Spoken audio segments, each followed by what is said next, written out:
Well, and here we are again to introduce. I have the honor of introducing today our colleague Marianna Capasso, who is a postdoctoral researcher in philosophy and ethics of technology at the Department of Media and Cultural Studies at Utrecht University, where she is the lead of the cross-cultural AI ethics cluster at the Inclusive AI Lab. Well, she has a very long CV and many things published, many interesting conferences. And well, I will highlight that she is right now exploring the socio-ethical implications of intersectional discrimination in algorithmic hiring and the responsible governance of synthetic data generation and use. And that prior to joining Utrecht, Marianna was postdoctoral researcher at Erasmus University Rotterdam and postdoctoral researcher at St. Anna Schools of Advanced Studies in Pisa. Yeah.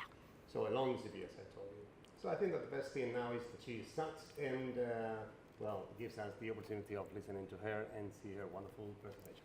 Thanks for the wonderful introduction. Oh, well, Can you hear me? Please press here. Oh, yeah. Here we go. Okay. Can you hear me? Yes. Yep. Yeah. Okay, perfect now. Thanks for the wonderful introduction, and thanks for the invitation, first of all, because I'm very glad and honored to be with you today. And I personally thank Tamara for organizing my flight, my accommodation, everything was like, she was perfect. And apart from this, I want to say something about my title for the talk. It's like Inclusive AI in Practice. As he said, I'm part of the Inclusive AI Lab in Utrecht, so we're like investing on inclusion, on sustainability of AI tools, platforms and everything. But I wanted to have this title with shaping responsible AI in that ecosystem. Why shaping? Because I do believe that we are not island. We don't do like research in isolation, but we are always embedded in teams. And this is one of the main motivation behind my research. I've always been embedded in cross-disciplinary research. I've always been embedded in large consortium, and I do believe that my work, and by the way, coming out, I'm a philosopher of technology, but I've always been embedded with anthropologists, computer scientists, bioroboticists, and I do believe this is the right way to approach a topic like AI ethics. AI ethics right now is a buzzword. It's everywhere, from industry, civic sector, academia. And I want to give you a personal note on this. Like a few months ago, this organization in New York published the list of 20 women behind 35, like below 35, called Rising Star in AI Ethics. And I was one among them. And on a personal note, my mom called me, oh, I'm so happy about you, about this recognition. So a lot of philosophers are investing in AI ethics. And I was surprised because among the 20 in the list, we were like 3 philosophers on the list. So out of 20, 5 recognized themselves as AI ethicists, and all the others were social scientists in psychology, or like history, or also like people investing in organizations like NGO specializing in the future of work with AI. So a very cross-disciplinary topic, as I said. Not just consortium that are cross-disciplinary to address this topic, but also the topic in itself is very highly interdisciplinary. And as I said, I'm part of the AI Inclusive Lab in Utrecht, and our mission is to help build inclusive and sustainable AI data, tools, services, platforms, with a special focus on the Global South. And I'm part of the team. I'm the lead of the cross-cultural AI ethics, but we have wonderful people working on fieldwork, on ethnography. For example, my colleague Wakani Hoffman is specializing in Ubuntu ethics, so try to bring an African perspective on AI ethics. And our PI are Paia Larola. She's professor of AI Inclusive Culture at Utrecht University, and Laura Herman, and she's the head of research at Adobe with a PhD from the Oxford Internet Institute. So even in our team, in our core team, we are very interdisciplinary in the sense of social science and humanities. So, and our consortium is very big, and we have 1/3 from academia. So, for example, the University of Turin, the University of Zurich, the University of Edinburgh. But we have also 1/3 from the civic sector and 1/3 from industry. So we have people from Google. We are right now working with Google on a project on synthetic data, just to give you an example, from IKEA, from Etsy, from Adobe. As I said, our PI is from Adobe. So we are really trying to be not just cross-disciplinary, but also cross-sectoral. And if you, of course, there's no time now to go deeper in our project, but if you want to know more about our work, and we are quite young, this is a Q&A, and if you can follow us on LinkedIn, you can be in our newsletter. So, and I hope we have time after my talk to talk if you are interested in our work. But for the talk of today, my idea was bringing up a case study from one of my recent work. And I've been working in this huge Horizon Europe project for 2 years right now called FINDERS. That means Fairness and Intersectional Non-Discrimination in Human Recommendation. And the Horizon project focuses on algorithmic hiring. What does it mean, algorithmic hiring? It means the use of AI to select and screen candidates, so in the first phases of the employment pipeline. And our idea was to approach this timely topic in a very interdisciplinary way, as I said. So I'm from Utrecht, I'm part of the intercultural digital ethics team, but we have people specializing in algorithmic fairness, for example, in the UPF in Barcelona, so I've been working with computer scientists from there, at Amsterdam, in Utrecht, as I said, Rabdat, technological regulation, so we have expert lawyers in non-discrimination law, data protection law, and of course we have NGOs like White Plus that are specialized in intersectional analysis. So as a wrap-up, as an introduction, my work is strictly connected to the team I'm embedded in. And for today, we have, I hope, 30 minutes, and then we can have a Q&A. And the idea for today was talking about this. 1 year ago, I was listening to this wonderful podcast from the Times. So again, if you want to check the podcast, it was a wonderful podcast from the New York Times. There's the Q&A. And there was this scoop, but again, it's not a scoop. Everyone already knew that, from a New York reporter that said that tech giants like OpenAI, Google, Meta, basically ignore corporate policies and gathered across the internet copyrighted data, so infringing probably EP rights. And of course, there's an ongoing discussion on EP rights in training data for AI. But my point in bringing up this case is not about talking about EP rights, but it's about talking about what in the podcast is called AI original sin. And AI original sin starts from the beginning, from the training data that you fit into your model. And one of the questions on this podcast was, we will run out of data, because again, in their desperate hunt for data, these companies just scraping around the internet to gather more and more and more data. And why is this happening? For 3 reasons, basically. We have witnessed a data-centric shift in AI. If before we focus on model, so on how to develop model, now we're focusing on a data-centric shift. Wow, because data is not just a fuel, but there's a value in developing models and making these models working across multiple scenarios. But we have also a data problem. That means that, and with data problem, I mean data scarcity, data quality problem, there are different definitions around the same problem. Data is difficult to have, is costly sometimes, and sometimes you don't have enough data, especially in region of conflicts, or you don't have quality data. That means that maybe for legal regulation, privacy regulation, or also when data is biased, you don't have have enough quality data to feed the model. And that's why we also have this data scraping ecosystem, as we said, and this raises question of data transparency, data provenance, where to pick and bring data. And that's why it's been, I guess, 5 years so far, that there's an ongoing discussion, public, academic, and also from the industry, on the use of synthetic data. And just to give you an idea, 3 years ago, the MIT Technology Review said that synthetic data is one of the 10 breakthrough technology of the century. Why?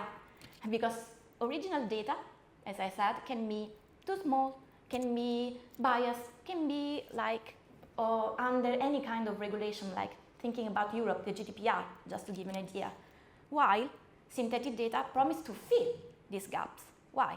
Because it can augment data, can act as a way to protect privacy, to implement fairness. So synthetic data has been recognized as a kind of a technical fix for all the problems that original data has. But my talk of today wants to focus on a critical approach to synthetic data. What does it mean to have not just synthetic data that can act as real data, but what does it mean to have synthetic data that act as meaningful data for our models and for our ecosystem? But first of all, what is synthetic data? Because I've been talking about synthetic data, but what is synthetic data? And synthetic data is data done from algorithms for algorithms. So both way, in and out.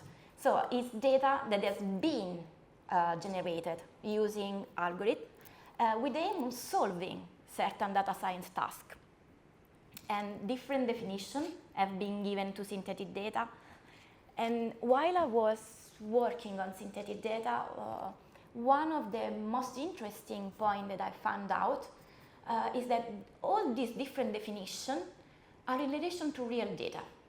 So, and I've copy and paste many definitions in the literature, and I'm talking about policy studies, I'm talking about critical data scholar studies, or legal studies about synthetic data, and all they have in common this idea that synthetic data can work as a proxy for real data, so can mirror some properties of real data, can be a stand-in, can mimic, and they all obey to a certain kind of analogical reasoning. So I can use synthetic data as if it was real data. And again, MIT, I'm talking a lot about MIT, but of course they were one of the first to implement a synthetic data repository back then in 2016. And this is a quote from their papers on synthetic data vault, and they said that synthetic data can successfully replace original data. Why? Because there's no significant difference on the outcomes. So synthetic data, as opposed to real data, again, can work as a technical fix. But if we approach, as I said, a more critical analysis on synthetic data, on one of the first reports on synthetic data from the Alan Turing Institute and the Royal Society report, there was this quote that for me was striking. I was puzzled when I read this quote. A computer scientist wrote it and was like, for synthetic data to be meaningful, it must be similar to and different from the original data in some sense. As I said, I'm a philosopher and words are very important for me. And what does it mean, this phrase? Okay, if we are using synthetic data as kind of technical fits that can successfully replace original data, what does it mean? In some sense, it must be similar and different. And this opens up a bunch of questions. It's from the relation between synthetic data and real data. And in computer science literature, in fairness machine literature, one of the main metrics that computer scientists actually use for generating synthetic data is fidelity. And if you look at how fidelity works, that means how well synthetic data reproduce, preserves key variables, key statistical, structural distribution between variables of original data, you can see that, again, there is this analogical reasoning But this match is difficult for several reasons, for privacy requirements, for undesirable matching when original data is biased. And another metric that they use is utility. And again, this relation to real data means that the usefulness of a synthetic dataset should be applied in a real-life scenario. So the approximation should be as if it were carried out on original data. But again, to overcome the limitation of real datasets, then synthetic data should be applied to real-world scenario. And all these metrics create a lot of trade-offs.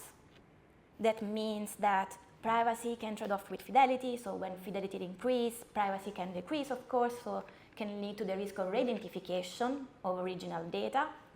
And in this sense, a lot of bunch of sensitive questions about GDPR, you can imagine. Fairness can trade off with privacy, so utility for marginalized groups can trade off with utility for individuals. Or also utility can trade off with fidelity, in the sense that fidelity to the original dataset can be reduced, but of course the utility can be unaltered, so can be as at the beginning. This is what I meant by the meaningful of synthetic data. The meaningful of synthetic data means to look at how these trade-offs can take place, to respond of these trade-offs.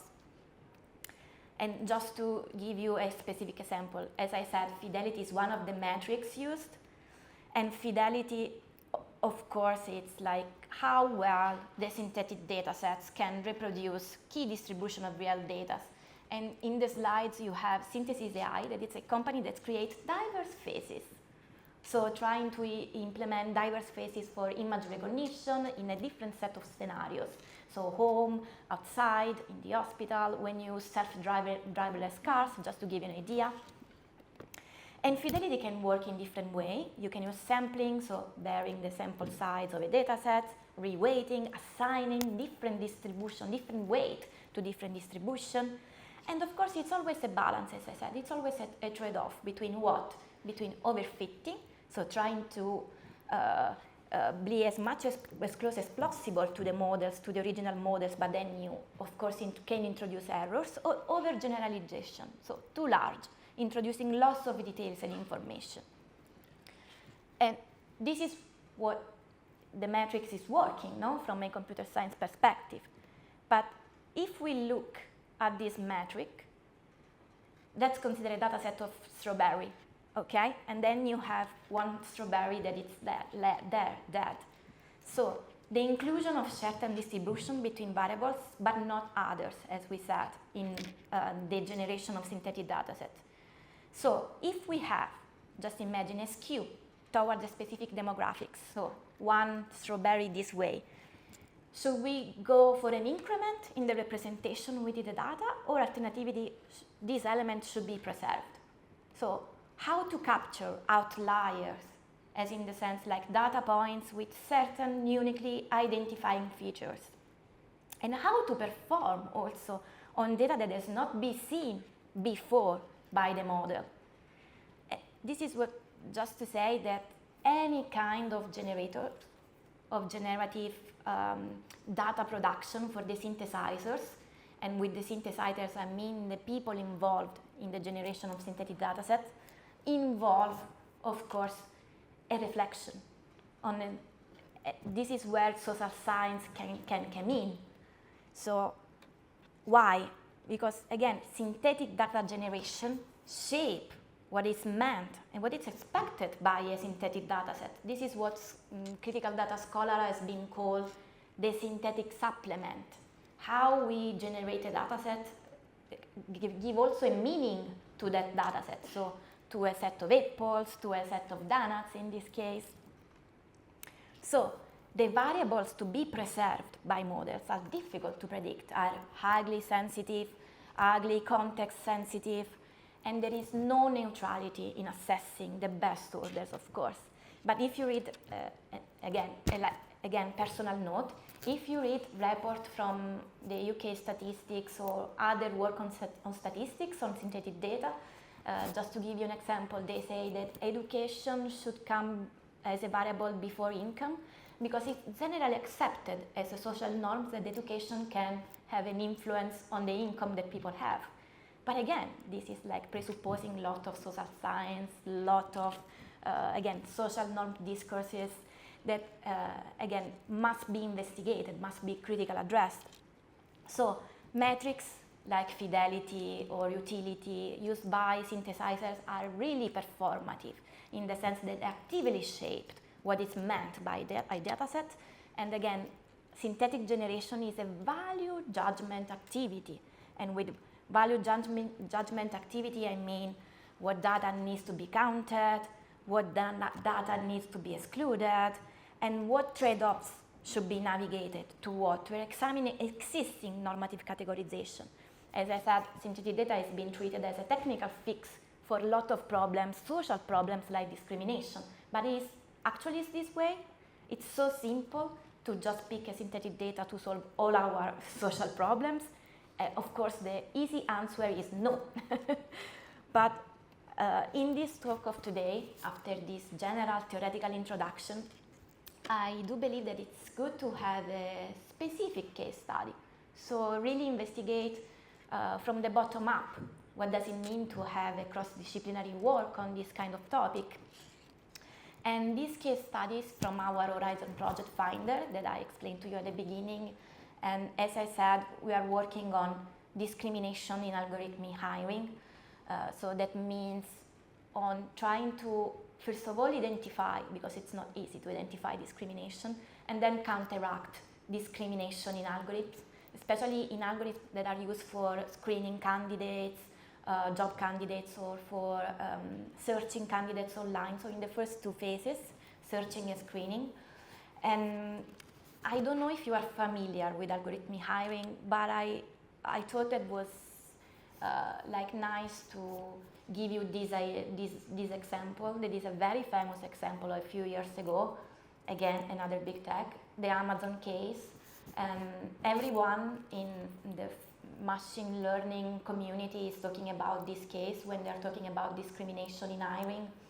Why? Because a few years ago, Amazon decided to employ an AI-based CV screening system. That means a system that just screens CVs. So to implement, of course, the quality of their job, of the evaluation of the recruitment, and also to shorten the time. And just to give you an idea, we had like thousands and thousands of interviews with employers in Europe in our project, and they all say the same. Like, for me to hire someone can take 24 days. If I have an AI CV screening system or any kind of AI system that can help me, this time of 24 days can be shortened to 9 days. And for me, it's a value. For my company, it's a value. Can help my work. So there's a reason not to implement this kind of system. But just to give you an example, a few years ago, Amazon decided to implement one of these systems to screen CVs. And one journalist at Reuters found out that this system was actually discriminating against women. Why? Because the system, the training of the system was based on historical training data of the past 10 years of hirings in the company. And in the past 10 years, Amazon basically hired mostly men, I can say mostly white, as CEO, as software engineering. And because of that, because of this historical training data, the model learned to, as I said, like pick in the CV word embedding that has like women. So in this case, women, chess club captain, or all women colleges, and then pick this word embedding and just say, okay, this CV is not gonna go to the next stage. And these word embeddings, again, are like clear because there's the word women, but there are more subtle word embeddings like executed, captured, because the agentic language was very much present in male engineer CVs. So again, this was a big case. After that, the Amazon decided to stop using this tool. So in our project, we're trying to address this. like how to counteract any kind of discrimination. I'm not saying intersectional because again it's another layer, but any kind of discrimination that can arise when you implement this kind of AI hiring tool. With AI hiring tool, I mean not just CBU screening system, but also a ranking system, so they give you, the employer, a ranking, a list of candidates. And so we decided one of the outputs of the project was the creation of a synthetic data set of CV. So we perform a data donation campaign of real CV. I'm talking about real CV all around Europe. So we receive CV from Spain, a lot from Spain because UPF, our PI, is in Spain, a lot from Italy, a lot from the Netherlands, from France, from Greece, everywhere. And we collected more than 1,100 CVs. And this helped to create this synthetic data set of CV. And why? Our aim is like to implement the research on computational approach for detecting and mitigating discrimination when job applicants are ranked by this automated system. And just to give you a more clearer idea, a zoom in the data donation campaign. The data donation campaign opened in 2023 and closed at the end of May 2024. As I said, more than 1,100 CV were received, and about 50 of the donations were submitted by women, and 20% of donors reported to belong to LGBT community. So, just to be clear, of course, we ask donors to anonymize their CV, and in case where they're not anonymized, of course, we employed computational guarantees to anonymize the CV. But apart from giving the CV, we ask them also to fill in a form in which they can respond about their demographic data, about, again, special categories of data according to the GDPR. So age, gender, sexual orientation, ethnicity. So we have this data. Even if it's not in the CV, we have this data. Why? Because, again, the synthetic CV generation, it's a very complicated issue in the sense that the synthetic CV, of course, should be anonymized. So no information should be based, no kind of identification should be made on the real donors. So, but at the same time, they should resemble, no, the attributes, the skills of those people. So with this characteristic and with this demographic data. So you have two different, aim, like mimics the characteristic of these people, while at the same time preserving privacy and achieving as much as possible diversity in data. So we have a diverse synthetic data sets of CV. So to avoid kind of biased historical training data for models in the future. And so far, this is the work being done by UPF, by social computer scientists on the synthetic CV generation. But as I said in our project, we have a very huge part of the project. This is social science and humanities, and I'm part of that.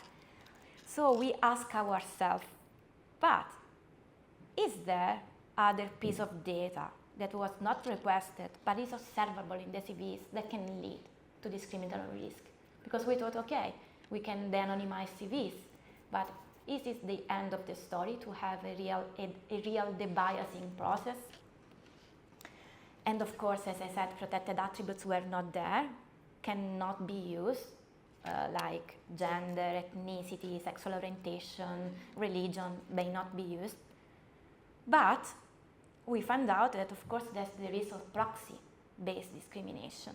And that means that protected attributes that not exhaust the categories of data that can be used to discriminate. And with proxy discrimination, I don't know if you're familiar with the term, but proxy discrimination, it's a very specific kind of discrimination that has become pervasive with algorithms. That means with proxy, I mean some data that are included in the training dataset may correlate, may be inextricably linked, if we use the legal term for the discrimination, to sensitive attributes. So again, in the case of the Amazon, APs like All Women College can be picked up as a proxy for gender. So we decided, together with the computer scientists, to undergo a qualitative analysis of a sample of real CV from the donation campaign, to analyze how proxy can arise in real CV, because again, proxy can be picked up by a potential algorithm in the future. And we found out a lot of proxy. If you want to read the paper, I'll put here, it's a preprint, it's under review right now, but it's very interesting. And again, this work has been done with computer scientists, digital anthropologists, people specializing in intersectional discrimination with new tools like AI. So it's been a very interdisciplinary work. And we found out that proxy can arise for anything. Again, like a work gap in the CV of 9 months, it's probably a proxy for a gender, but maybe one of the most interesting one was name dropping, in the sense that a lot of CV present, even if anonymized, they presented the name of the lab the person is working with, the name of the professor the person is working with. And this kind of proxy, of course, are correlated to networking. So to visibilize our capital in the job market, and a lot of CV from non-minority groups presented a lot of voluntary extra activities, like I'm playing golf. And of course, playing golf can be correlated with a certain socioeconomic status, or also link to personal websites like LinkedIn, or again, any kind of personal website can contain proxy for socioeconomic status, gender, political orientation also. So there were a lot of proxy. And what we found out that CV from minority or marginalized communities did not present so much, again, like voluntary extra activities, like they were like not presenting. They were like not presenting in comparison to other CV that were like very detailed with a perfect English again, like. So we found out that there are a lot of proxy that can be picked up by algorithms, but also by human recruiter, because again, we're talking about recruitment in general.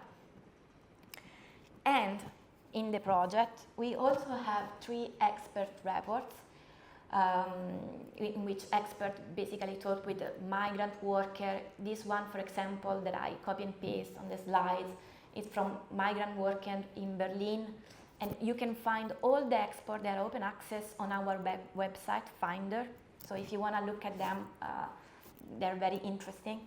And in this one, the researcher, of course, made a list of the possible proxy variable.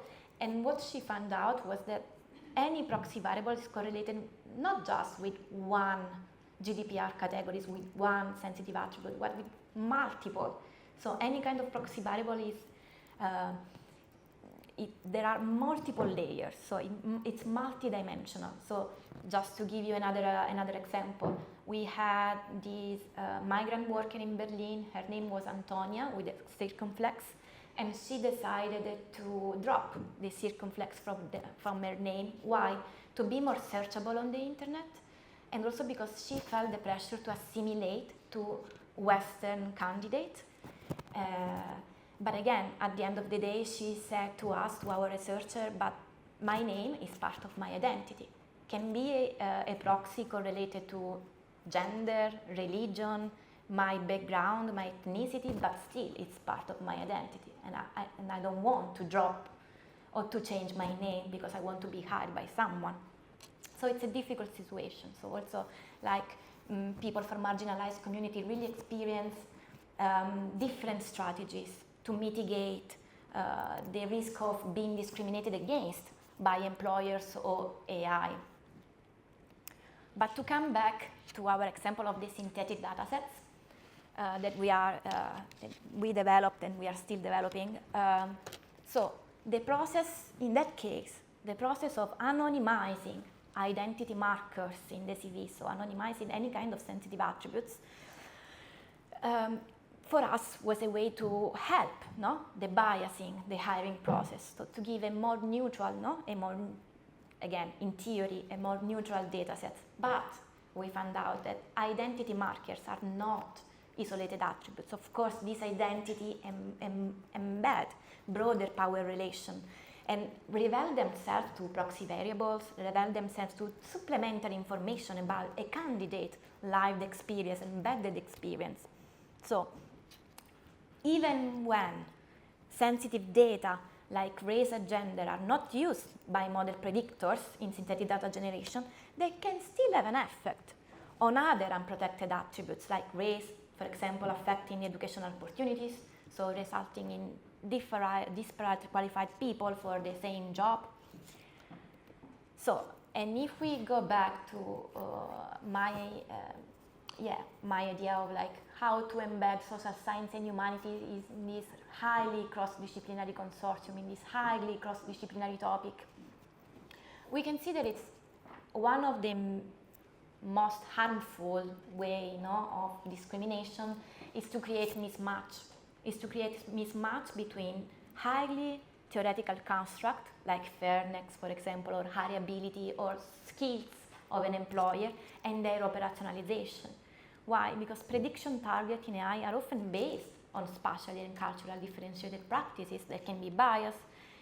So as a researcher, we have to test, make explicit certain values, certain assumptions when we implement this theoretical construct. And this means appel to tradition from social science and humanities. Because again, any kind of data sets have different layers. So we have an observed space for a data set. That means what the data sets end up measuring. We have a construct space where a researcher can have a word, what the data set wants to measure. What is our aim, what we want to have in this data set. But between the two, we have to consider that there is a mismatch because we are generating these data sets not in a vacuum, but always embedded in society. And this means considered not just construct and observed space, but what people interested in a more ethical approach to fairness studies call potential space.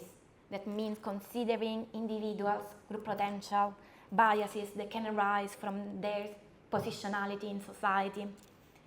And of course, potential space means implementing social science and humanities research. But we have, I hope we can have 10 minutes of discussion. Yeah. But we have zoomed in one specific case studies I'm working on, just to give you a very practical idea of what does it mean to generate synthetic data, work with synthetic data, and be embedded in this huge Horizon Europe project. But there is an ongoing discussion on how to implement responsibility in that ecosystem, especially when we have synthetic data. And again, what I found in the literature, and I'm talking about critical data scholarship, policy studies, or also machine learning studies, they are mostly focused on data curation for synthetic data. That means identification and traceability of this data. So trying to implement technical safeguards. So if I'm generating a synthetic data set, then I have to have a generator card in which I explain how this data was created, was generated, and so on. Or also like watermark signals that say this is a synthetic data, this is not a real data. Because it's also difficult not to disentangle synthetic data from real data when they are out there after the outcome.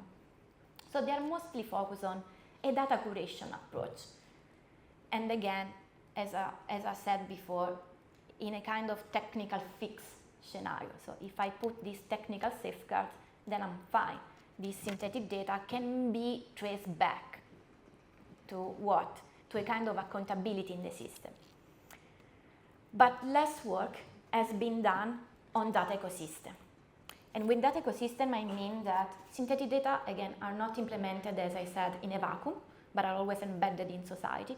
And that ecosystem are actually messy. That means present different kind of power relations, present different problems, different values, different aims.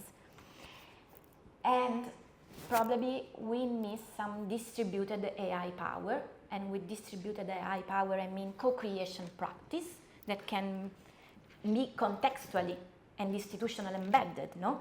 When we implement new forms of data as synthetic data. And again, I want to give you an example, a practical example of our European regulatory landscape. And of course, the GDPR prohibits the use of special categories of data.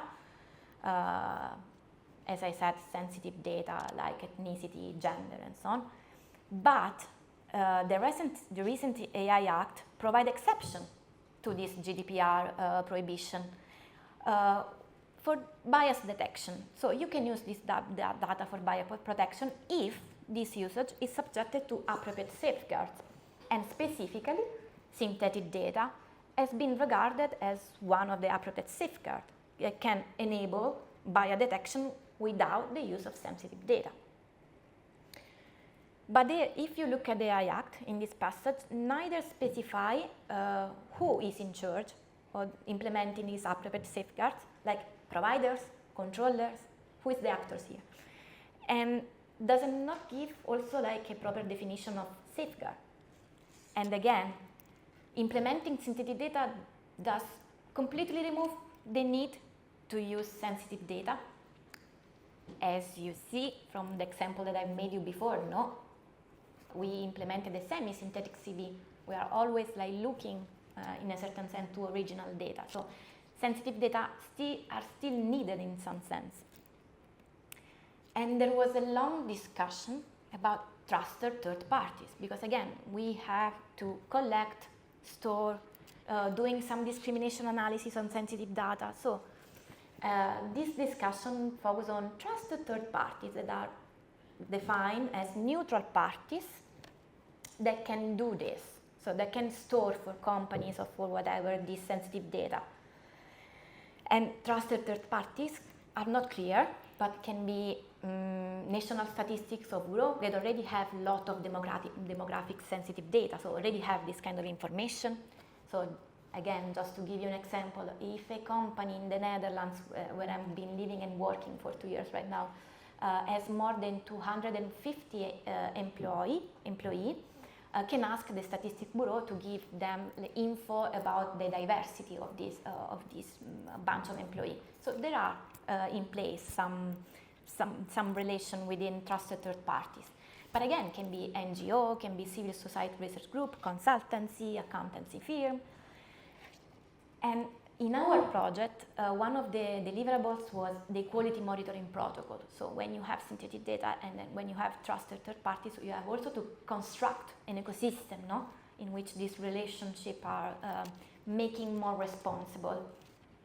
And we noticed that all these actors has different levels of technical expertise. Of course, an NGO that can be specialized in intersectional discrimination has a lot of work with marginalized communities, so has in mind how marginalized communities can be empowered, but at the same time has not the technical efficiency, no? That the National Statistics Bureau of member states, of the government, or like a think tank can have. So different also requirements of transparency and trustworthiness, because this is very important when you are trying to implement a privacy-preserving model of data sharing. And again, they have different level of trustworthiness. And as I said, less auditing competence, so less involvement of marginalized communities in their activity.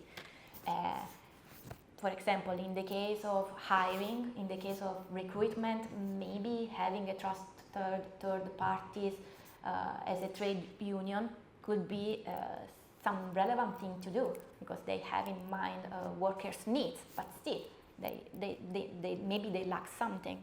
So this is just to give you an idea that, again, we need to talk about that ecosystem. We need to make choice. We need to discuss about it, because it's not just regulation in the vacuum. It's regulation in actual ecosystem out there.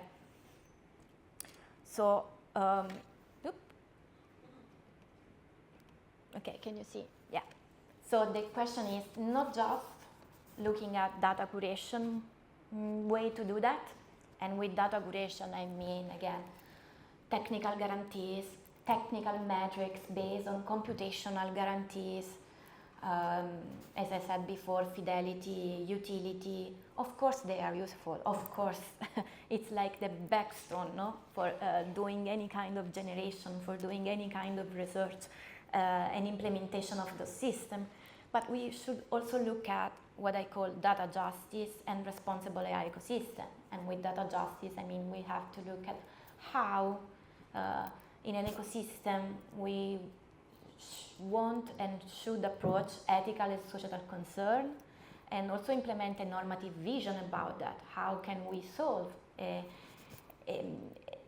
challenge like discrimination that is inherently social and cross-cultural, I must say.